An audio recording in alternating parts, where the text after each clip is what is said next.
자, 오늘 빌립보서 강해는 2장 11절에서 20절까지 있는 말씀을 가지고 모든 일을 원망과 시비가 없이 하라.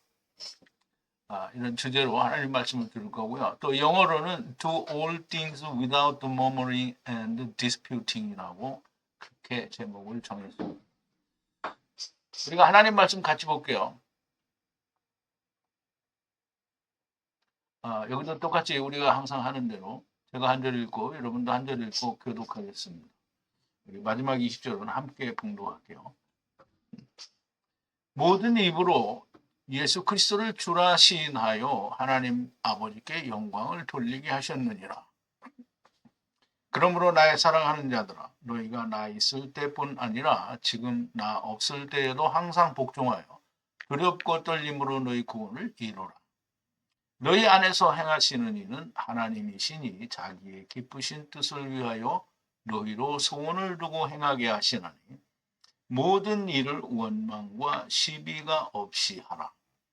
이는 너희가 흠이 없고 순전하여 어그러지고 거스리는 세대 가운데에서 하나님의 흠없는 자녀로 세상에서 그들 가운데 빛들로 나타내며 생명의 말씀을 밝혀 나의 다름질도 헛되지 아니하고 수고도 헛되지 아니하므로 그리스도의 날에 나로 자랑할 것이 있게 하려 함이라.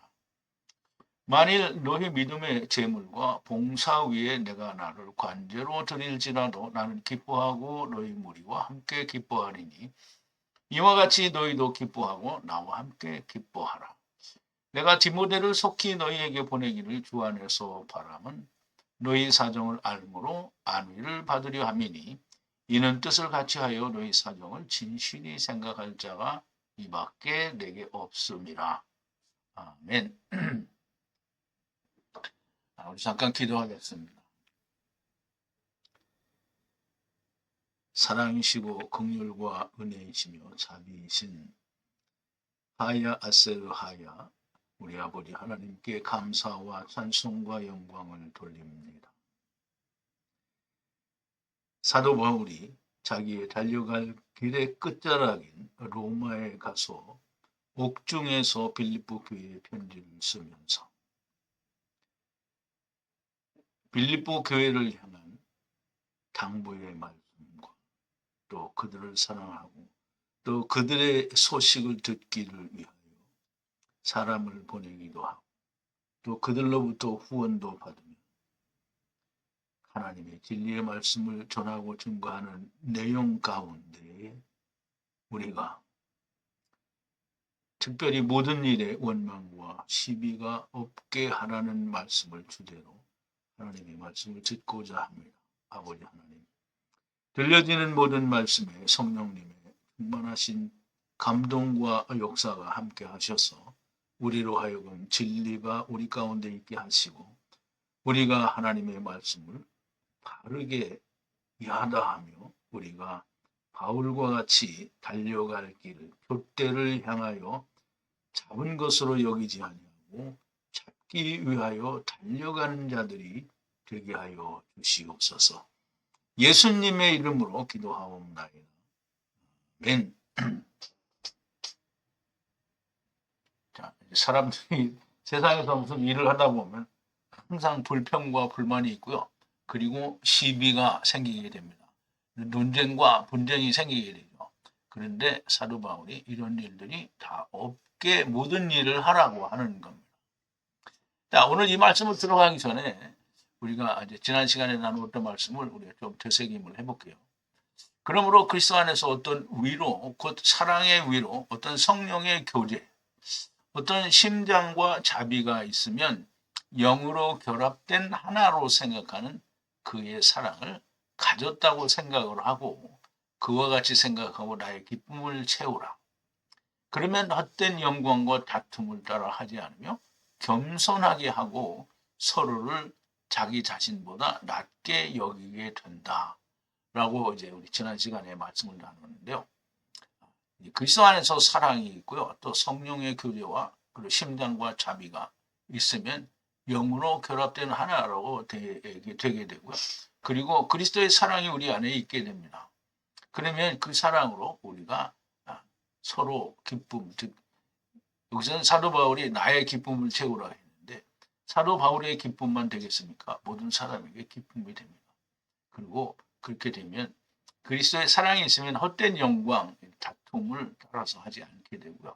사람이 겸손하게 되고 그리고 서로가 서로를 자신보다 낮게 여기게 됩니다. 자, 헛된 영광이라는 게 뭐냐면 자기를 높이는 것이 헛된 겁니다. 내가 아무리 높여지려고 한다고 해도 그 높아지지도 않을 뿐더러 내가 나를 높이는 것은 선악을 하게 하는 나무를 먹은 열매에 먹은 결과를 말하는 건데요. 그것은 헛된 영광이 되죠. 모두가 자신을 돌아볼 뿐만 아니라 다른 모든 사람들을 돌아보라. 자기 자신을 돌아본다는 말은 내가 하나님과 나 자신과 온전히 하나가 되어 있는가를 돌아보고 또 다른 사람들도 돌아보면 분명히 하나님과 하나가 된지 아닌지를 생각할 수 있게 된다는 거죠. 곧 그리스도 예수 안에 있는 것이니 그의 안에 있는 것은 하나님의 형상 안에 존재하시는 분이나 하나님의 동등됨을 강탈할 것으로 여기지 아니하시고, 이게 지금 그리스도 안에 있는 마음을 품으라는 그런 뜻인데, 여기 너희 안에 이것을 생각하라 이 말은 그리스도의 마음을 품으라 있는 건데 그 마음이 어디에 있습니까? 그리스도 안에 있는 거죠. 그의 안에 있는 것은 하나님의 형상 안에 존재하시는 분이나 하나님과 동등될 것으로 여기지 아니하시고 이렇게 했는데요. 하나님과 동등됨을 취할 것은 강탈하는 것이라고 그렇게 설명을 하고 있습니다. 동등될 것으로 여기면 우리와 같은 흙으로 오시지 않는 겁니다. 그러면 우리를 구원할 수 없게 되죠. 그러나 그렇게 하시지 않으시고 무익한 종의 형상인 흙으로 오셔서 죽기까지 복종하셨습니다. 그래서 동등될 것으로 여기지 않으셨다라고 하는 거고요. 동등될 것으로 여기시면 오지 않으시는 게 되죠. 흙으로 오지 않는 게 되는 거예요. 그러면 그 안에 있으면 동등하게 되는 거죠. 자, 이제 무익한 종의 형상을 입었으니까 동등될 것으로 여기지 아니하신 거고요. 또 동등될 것으로 여기지 아니하시고 죽지 않으면 우리를 구원할 수가 없게 됩니다. 그래서 죽기까지 복종하셨으니 이는 십자가에 의해 죽으심이라. 이러므로 하나님께서 그를 지극히 높이시고 모든 이름 위에 그의 이름으로 은혜를 받게 하려 하십니다. 은혜를 받게 하심이라 그러죠. 그와 같이 예수의 이름 안에서 모든 무릎을 꿇고 하늘과 땅 위에 그리고 땅 아래에 있는 모든 자가 은혜를 받게 하신다라는 건데요. 우리가 메시아 왕국에 가든지 아니면 관제를 통한 4대째에 우리가 하나님께로 가든지 모든 자가 다 은혜를 받게 되는 거죠. 자, 사도 바울이 그리스도 예수 안에 있는 것을 본받으라고 하십니다. 그것은 본래 하나님이시나 흙집을 입은 무익한 종의 형상을 입으시고 십자가에서 죽기까지 복종하셨으니 이렇게 너희도 복종하라는 겁니다. 하나님이신 예수님도 이렇게 하시는데 너희도 나무에 달려 죽기까지 복종하라는 것이고요. 그렇게 하면 생명을 얻을 뿐만 아니라 이웃에게 사랑 곧 생명을 줄 수 있는 겁니다. 자, 이제 오늘 본문 11절인데요. 그리고 모든 입으로 주 예수 그리스도를 주라 고백하여 하나님 아버지께 영광을 돌리게 하셨느니라. 그러면 이제 모든 땅에 있는 것들이나 하늘에 있는 것들이나 땅 아래에 있는 것들이 다 하나님께 영광을 돌리게 하는데요. 이제 결과적인 것이 되겠지만 물론 결과적이 아닌 부분에 있어서는 즉 땅에 있을 때에 스스로 예수 그리스도와 함께 죽는 은혜와 주 예수 그리스도와 함께 다시 사는 은혜를 입은 자들은 하나님께 온전한 영광을 돌리게 되는 거죠. 그러나 결과적으로는 모두가 3, 4대에서 하나님께 영광을 돌리게 돼 있다라는 이야기를 제가 드리는 겁니다. 자, 근데 늘 말씀을 드리는 이거 안 봤죠. 자, 모든 입으로 혀로 자백하는데요. 예수 그리스도를 주님이라고 자백하여 아버지 하나님께 영광을 돌리라 했어요.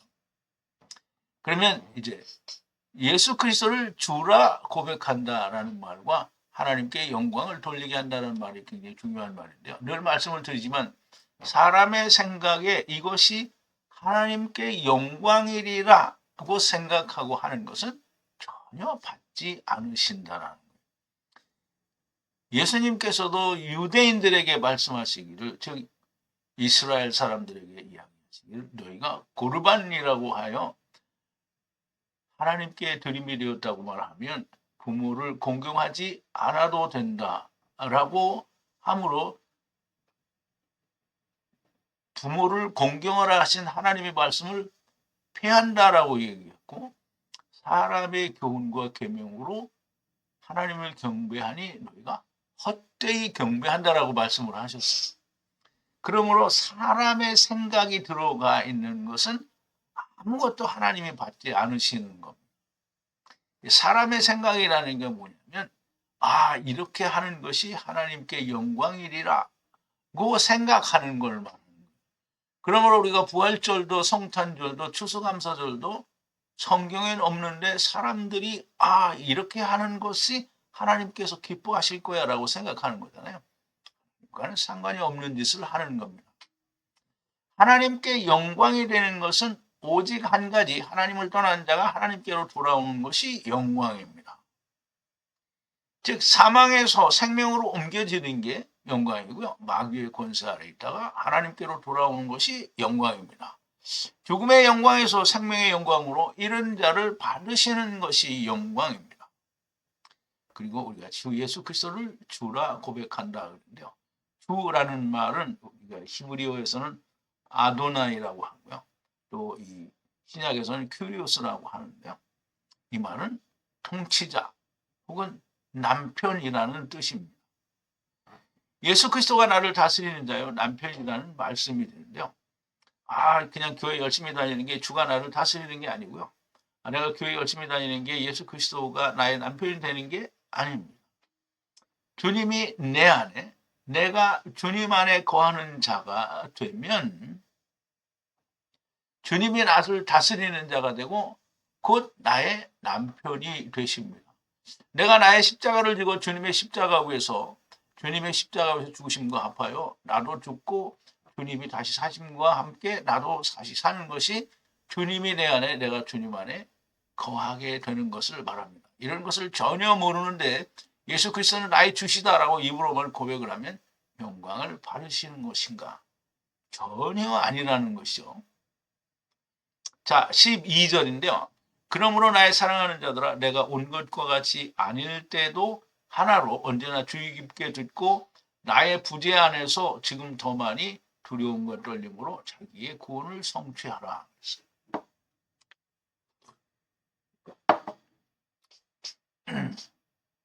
말씀을 보죠. 그러므로 나의 사랑하는 자들아, 언제나 주의 깊게 들으라는 거야. 주의 깊게 들으라는 거야. 내가 나의 도래 안에 있을 때나 아닐 때에도 하나로 나의 부재 가운데에서 더 많이 두려움과 떨림으로 자기의 구원을 성취하라 라고 말씀을 하는데요. 우리가 이제 이 말을 좀 우리가 설명을 해보자고요. 우리가 구원을 우리말에는 이루라 이렇게 되어 있거든요. 이루라 그랬더니 사람들이 이 이루라는 말이 자기가 구원을 이루어가는 걸로 설명을 하고 그렇게 가르치는 데가 많은데요. 구원을 이루는 것은 내가 하는 게 아니고요. 하나님이 하시는 겁니다. 하나님께 영광을 돌리기 위해 내가 있으나 없으나, 바울이 빌보 교회에 있으나 없으나 한결같이 주의 깊게 듣고 나의 부재 중에도 두려움과 떨림으로 하나님 말씀을 들으라고 하는 거죠. 그래서 자기의 구원을 성취하라. 레위기에서도 하나님의 이름을 가볍게 여기는 자는 돌로 쳐 죽이라고 하셨는데요. 하나님의 말씀을 주의 깊게 듣고 두려움과 떨림으로 자기의 구원을 성취하라는 겁니다. 하나님의 말씀을 가볍게 여기는 자는 너무나 당연하게 돌로 쳐 죽임을 당하게 될 것이고요. 그리스도의 심판대에서 내쳐지게 될 것이라는 말씀이 됩니다. 구원을 성취하라는 말은 이루어 가라는 것이 아니고요. 율법과 복음이 하나 되게 하라는 거예요. 그게 성취하는 거고요. 그게 증언과 성취함이 있는 거예요. 자, 13절인데요. 너희 안에서 일하시는 분은 하나님이시니 선한 기쁨으로 일하시고 하실 것이다. 라고 했어요. 우리 원문을 좀 보죠. 너희 안에서 일하시는 분인데요. 그냥 일하시는 게 아니고 효과적으로 일을 하는 거죠. 무슨 열매가 있게 되는 거죠. 근데 하나님이 그 일을 하신다는 거고요. 그리고 또 하실 거예요. 무엇으로? 기쁨 위에 효과적으로 일을 하신다는 거예요. 어쨌든 뭐 하나님이 하시니까 효과적이 아닐 수는 없는 거잖아요. 하나님이 하시는데 꽝이다 이렇게 할 수는 없는 거잖아요. 너희 안에서 일을 하시는 분은 하나님이시고 자기의 기쁘신 뜻을 위하여 기쁨으로 일을 할 것이고요. 일을 또 하고 하실 것이라는 얘기예요. 하나님이 하시는 거예요. 여기 뭐 너희의 소원을 두고 뭐 이런 건 없어요. 구원을 성취하는 것은 사람이 하는 것이 아니고요. 하나님께서 모든 일 안에서 기쁨으로 일을 하시는 거고 또 일을 하실 겁니다. 사람의 기쁨이 아니라 하나님의 기쁨으로 일을 하시고 하실 겁니다. 사람의 기쁨은 사람의 만족을 주는 것은 생명이 아닌 거죠. 이 말씀은 빌립보 교회에게 하시는 말씀이고요. 하나님이 일을 하시지 않으면 사람이 일을 하는 겁니다. 우리는 이런 부분에 있어서 잘 이해를 해야 됩니다. 그냥 하나님이 일을 하신다는데 그냥 뭐 가볍게 그래 하나님이 하시는 거야 그러면서 자기가 열심히 해버립니다. 이런 건 다 꽝인 거예요. 사람이 한다는 말은 다른 말로 하면 마귀가 한다는 것과 같은 말입니다. 사람이 하는 것은 사람의 기쁨으로 사람이 일을 하는 겁니다. 이거 마귀의 자식이 일을 하는 것과 같은 겁니다. 자, 14절인데요. 모든 일에 불평과 논쟁을 시비라고 번역을 했는데요.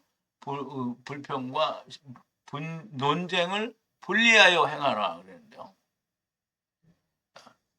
모든 일을 하라는 거예요. 분리하여. 불평과 그리고 논쟁을 분리하여. 논쟁 없이 뭐 이런 말이죠. 모든 일에 불평과 논쟁이 없이 행한다. 이게 자기의 희생이 없이는 참 불가능한 일입니다. 자, 모든 일에 그렇죠. 내가 막 이렇게 주도해서 일을 하고 이렇게 하게 되면 이게 다른 사람에게 희생을 요구하는 것이 반드시 생기게 됩니다. 그걸 모르는 사람에게는 내가 이렇게 일을 하자고 이렇게 여러 다른 사람에게 얘기를 했는데 이 다른 사람이 그걸 받아들일 때 그것이 나는 원치 않는데 내가 이거를 감수해야 된다라고 하면 희생이 거기 오게 되는 거죠.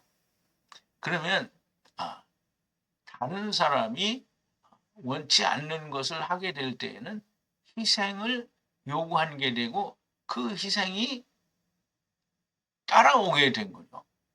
그런데 이 원치는 않지만 그것을 희생을 기꺼이 감수하여 하게 되면 불평도 없고 시비가 없게 됩니다. 내가 살아있으면 다른 사람에게 희생을 요구하게 되고 희생을 하는 사람은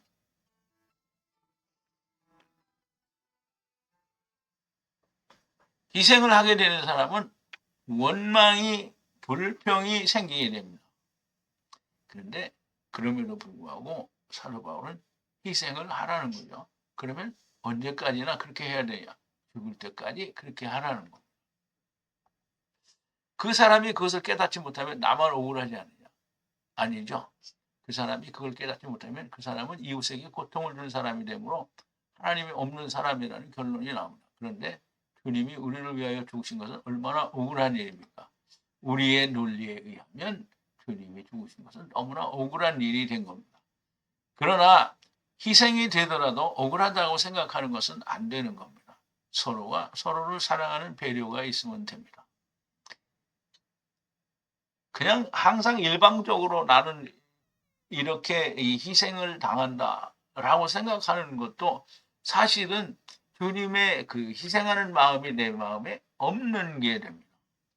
그러므로 사람이 사는 모든 일에는 희생과 원망이 따르게 되는데요. 그것을 그리스도의 사랑으로 우리가 승화할 수 있는 사람이 되면 서로가 서로를 배려하고 어떻게 하면 내가 하는 일이 다른 사람에게 원망이나 희생을 요구하는 일이 되지 않을까를 우리가 생각하는 자들이 돼야 됩니다. 그렇지 않으면 결국은 희생을 요구하게 되고 원망도 시비도 생기게 되는 겁니다. 자, 15절인데요. 이와 같이 하나님의 흠없는 결백하고 순수한 자녀가 되어 어그러지고 뒤틀린 세대 가운데서 세상 안에 빛과 같이 비춰지는 것 안에서라고 이제 기록이 되어 있는데요. 그와 같이 결박하게 된다는 거죠. 순수하게 된다.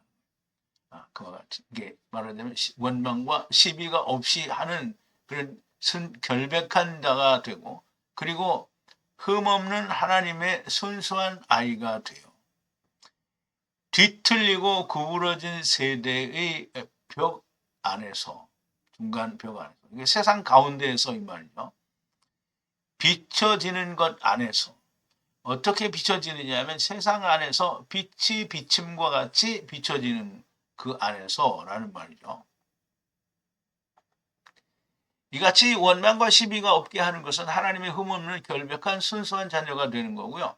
하나님께서 의롭다 하시는 자기를 돌아보지 않고 자기 일을 하지 않는 의롭다 하시는 자기를 돌아보지 않고 자기 일을 하지 않는 자녀가 되어 어그러지고 뒤틀린 세상에서 빛으로 비침 안에서 이 말은 다음 절에 이제 연결이 돼야 되는데요. 하나님께서 의롭다 하시는 자기를 돌아보지 않고 자기 일을 하지 않는 자녀가 돼요. 의롭다 하시는 자기를 돌아보지 않는 거죠. 이게 지금 자기를 돌아본다는 말은 뭐예요? 이 하나님이 나를 의롭다고 하셨는데 왜 나는 나를 자꾸 돌아보는가? 이게 제가 늘 하는 얘기예요. 그죠? 하나님은 기억을 하지 않는다는데 사람이 기억을 하는 거예요. 이게 돌아보는 거죠. 그리고 자기 일을 하지 않는, 자기를 돌아보지 않고 하나님은 의롭다고 하셨으니까 자기를 돌아보지 않고 자기 일을 하지 않는 자녀가 되면 어그러지고 뒤틀어진 세상 안에서, 항상 세상은 어그러지고 뒤틀어진 거죠. 그게 특별히 어그러지고 뒤틀어진 게 아니고요. 하나님을 떠난 상태를 말하는 거죠. 그러므로 하나님을 떠난 상태에서 모두가 자기가 원하는 대로 자기가 원하는 하나님, 자기가 원하는 예배를 드리는 것은 뒤틀린 세상인 거죠. 거기에 빛으로 비침 안에서라는 거예요. 자, 16절인데요.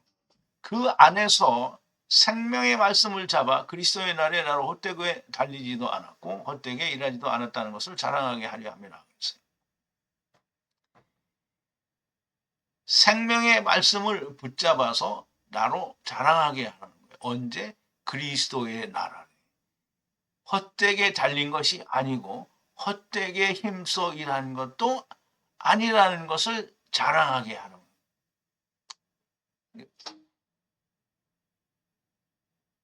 이 기쁘한다라는 말이 자랑한다라는 의미를 가지고 있습니다.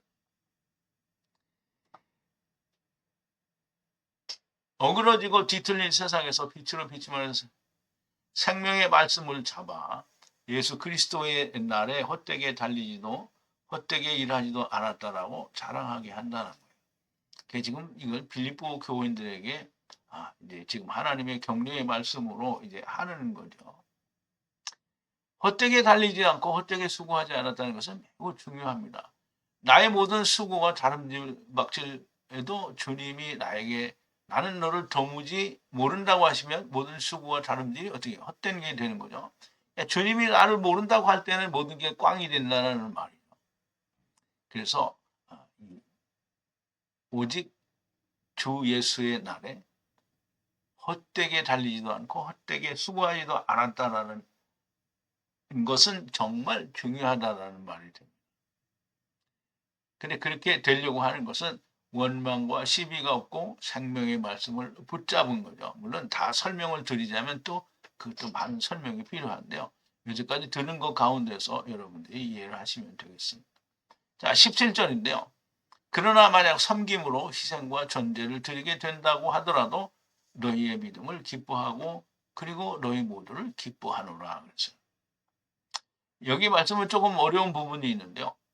만약 전제물을 바치고 그리고 섬김에 있어서 희생을 드린다고 할지라도 너희의 믿음으로 기뻐하고 그리고 너희 모두가 기쁘게 하라는 거예요.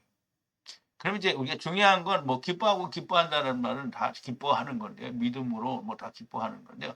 진짜 중요한 것은 너희 섬김에 있어서 희생과 제물로 드린다고 할지라도라고 하는 말인데요.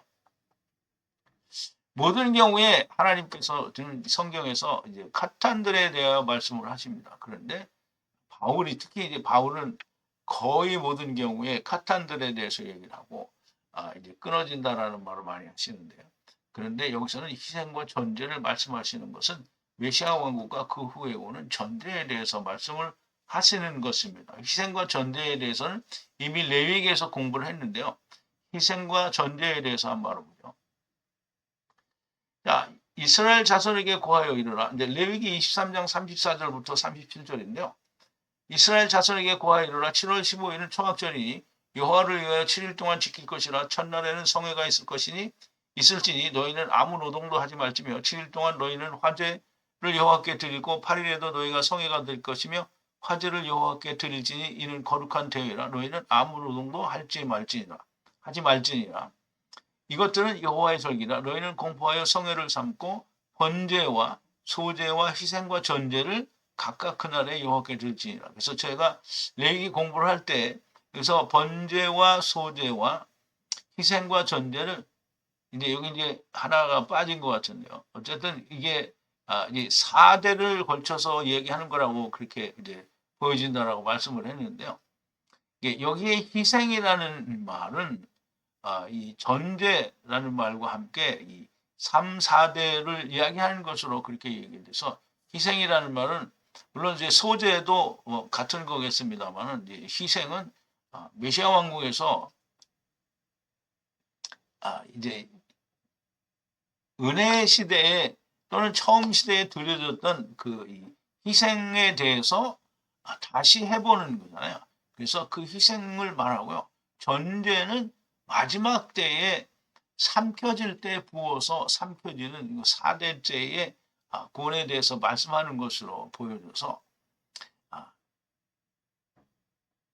사도 바울이 너 만약 섬김으로 희생과 전제를 드리게 된다고 하더라도 너희의 믿음을 기뻐하고 또 모두를 기뻐하라는 말인데요.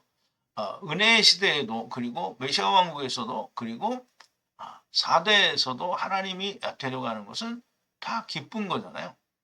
자, 18절인데요. 이와 같이 그들을 너희가 기뻐하고 나를 기쁘게 하라. 이와 같이 희생과 전제로 드려지는 그들을 너희가 기뻐하라는 거고요. 그리고 나와 함께 기뻐하라는 겁니다. 3, 4대에 걸쳐서 드려지는 자들에 대하여도 기뻐하라는 것이고요. 하나님의 말씀을 원어로 엎어지 않으면 알 수 없는 말씀입니다. 사도 바울은 셋째 하늘에 가서 보고 듣고 온 사람이고요. 모를 수가 없는 겁니다. 자, 19절인데요. 주 예수 그리스도 안에서 디모데를 너희에게 보내기를 바라는 것은 너희에 관하여 알고 위로를 받으려 함이라. 내가 이게 여기서는 이 말은 믿음이라는 그 이제 단어가 아니고 여기서 바란다라는 뜻이에요. 바란다. 내가 바라는데 주 예수 그리스도 주님 예수 안에서 바라는데 디모데를 너에게 보내기를 바란다는 거죠. 근데 왜 보내냐 하면 너희에 관해서 알게 되어서 위로를 받게 되기를 원한다는 거예요. 디모데를 보내는 이유는 디모데를 통하여 너희에 대한 소식을 듣고 그래서 내가 위로를 받으려라고 한다는 말이죠. 사도 바울이 빌립보 교회에 디모데를 보내려고 하는데요. 로마에서 이 옥중서를 쓸 때 서신이죠. 이 옥중서를 쓸 때 디모데가 함께 있었습니다. 그래서 빌립보 교회에 디모데를 보내요. 그들에 관해 듣고 바울의 네피시가 평안을 원했던 건데요. 여기 이제 복이라고 되어 있는데요. 평안이 복이죠. 사도 바울이 자기의 달려갈 길의 끝자락에서 다시 가볼 수 없는 빌립보 교회의 모든 하나님의 말씀을 줌과 함께 교회에 관한 말을 듣고 네피시의 복을 받기를 원하는 겁니다.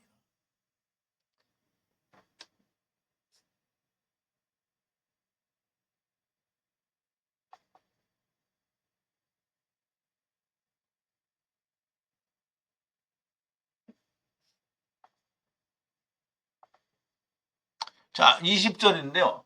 너희들에 관하여 근심하는 진실된 마음을 가진 자가 그 외에 없음이니라. 아무도 없다는 거죠. 누구든지 성실한 진실된 마음을 가진 자가 없다는 거예요. 너희를 걱정하는 것에 관해서 성실한 마음을 가진 자가 아무도 없다는 거예요. 이 말은 사람들이 정말 많은데 그 중에 아무도 없다 이 말이 아니고요. 빌립보 교회에 대하여 근심하는 진실된 마음을 가진 자가 디모데 외에는 없다는 것인데요. 사도 바울과 지금 같이 있는 자 중에 보낼 자가 디모데밖에 없다는 말씀입니다. 빌립보 교회에 하나님의 진리의 말씀을 보내면서 달려갈 길의 끝자락에서 빌립보 교회에 관한 소식이 너무나 간절했고요. 그래서 디모데를 보내게 되는데요. 디모데는 바울의 동역자요. 바울의 아들과 같은 자요. 사도 바울의 모든 사역에 항상 함께하던 자이고요. 사도 바울은 디모데를 신뢰합니다. 예수 그리스도를 주라 시인한다라는 것은 주님과 내가 서로 안에 거하며 주 예수 그리스도의 다스림을 받는다라는 것을 말합니다. 예수 그리스도와 함께 십자가에 나는 나의 십자가를 지고 함께 죽고 사는 것이 이루어져야 이제 그리스도를 주라 시인한다라는 말이 성립이 된다는 거죠. 자, 내 안에서 일을 하시는 이는 하나님이시고요. 내가 내 일을 하면 망하는 겁니다. 구원을 성취한다는 것은 율법과 복음이 하나가 되는 거고요. 죽고 사는 겁니다. 율법과 복음이 하나가 된다는 말은 내가 율법에 의해서 죽고 다시 사는 걸 말하는 거죠. 모든 일에 불평과 시비가 없게 하라. 반드시 희생이 따르게 됩니다. 이렇게 생명의 말씀을 잡아 헛되게 달리지 않고 헛되게 수고하는 자가 되지 말라는 거고요. 메시아 왕국과 4대의 사람들도 드려지는 것에 대하여 기뻐하라는 거고요. 유대인들도 1500년 동안 율법을 지키고 하나님을 믿는다고 하면서 메시아를 기다리다가 자기의 원하는 메시아가 아니니 죽이고요. 율법을 대적하게 하기 때문입니다. 죽이는데요. 그 죽이는 것은 율법을 대적하기 때문입니다. 율법의 요구는 너는 죽을 수밖에 없다는 것이 율법의 요구입니다. 그러므로 죽어야 한다는 겁니다. 그래서 율법으로는 왜 죽어야 하느냐 하면 율법으로는 죄를 깨닫기 때문입니다.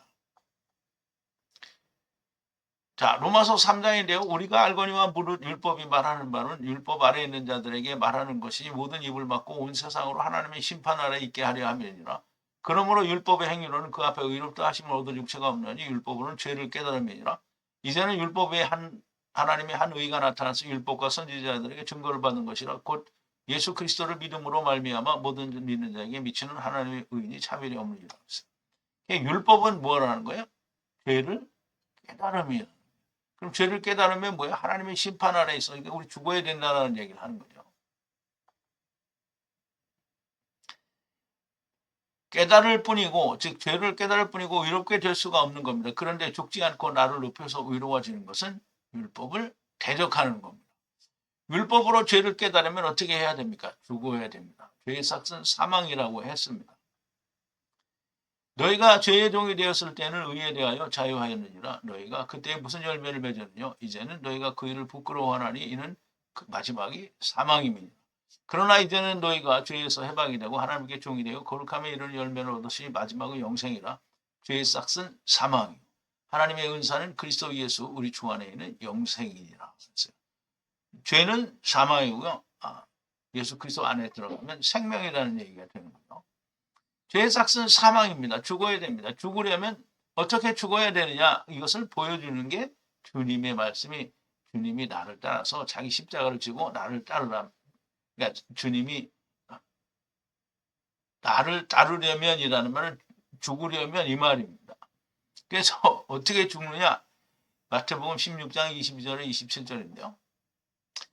베드로가 예수를 붙들고 가나요 가로되 주여 그리 마옵소서. 물론 이제 지금 고난을 받고 죽어야 된다라고 하니까 그 일이 주께 미치지 못하리이다 라고 얘기를 하고 예수께서 돌이키시며 베드로에게 이르시되 사단아 내 뒤로 물러가라. 너는 나를 넘어지게 하는 자로다.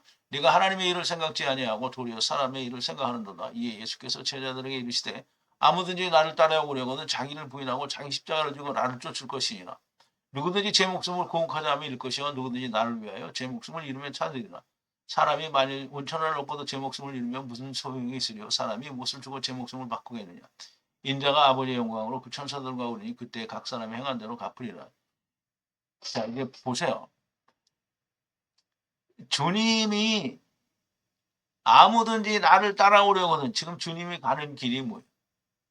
고난을 받고 죽었다가 살아나는 길이잖아요. 그걸 따라오려거든. 자기를 부인하고 자기 십자가를 지고 나를 쫓을 것이니라 라고 얘기를 하는 거죠.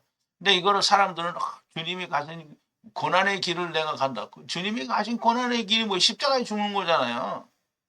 근데 그걸 사람들의 생각으로 자기 마음대로 해석을 해버리는 거예요. 자기 마음대로 해석을 하니까 뭐 이상한 주님의 고난의 길이 많이 나오잖아요. 뭐 천주교인들은 이제 고난 주간에 보면 막 무릎으로 땅을 기어서 막 고통을 받고 자기를 괴롭게 하는데 그거가 주님이 받으신 고난이 아니에요. 이렇게 죽으면 어떻게 됩니까? 이렇게 죽으면 율법의 요구가 우리에게 이루어지는 것이 됩니다. 자, 로마서 8장인데요. 그러므로 이제 그리스도 예수 안에 있는 자에게는 결코 정죄함이 없나니 이는 그리스도 예수 안에 있는 생명의 성령의 법이 죄와 사망의 법에서 너를 해방하였습니다. 율법이 육신으로 말미암아 연약하여 할 수 없는 그것을 하나님은 하시나니 죄를 인하여 자기 아들을 죄 있는 육신의 모양으로 보내어 육신의 일을 정하사 육신을 쫓지 않고 그 영을 쫓아 행하는 우리에게 율법의 요구가 이루어지게 합니다.